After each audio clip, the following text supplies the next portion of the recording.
இங்கே பார்க்கும்போது தேவ வசனமாகிய அழிவில்லாத வித்தினாலே நாம் மறுபடியும் ஜெனிப்பிக்கப்படும் போது, அதாவது அந்த வசனம் நமக்குள்ளே வேறு ஊன்றும் போது நம்மால் என்ன பண்ண முடியாதுன்னா அந்த பாவத்தை மறுபடியும் செய்ய முடியாது. அல்லேலூயா.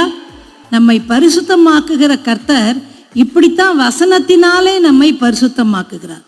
நம்ம ஒரு சின்ன பாவமோ பெரிய பாவமோ அதை ஒரு முறை செய்த உடனே நமக்குள்ளே இருக்கிற மனசாட்சி நம்ம என்ன பண்ணுகிறது? வாதிக்கிறது.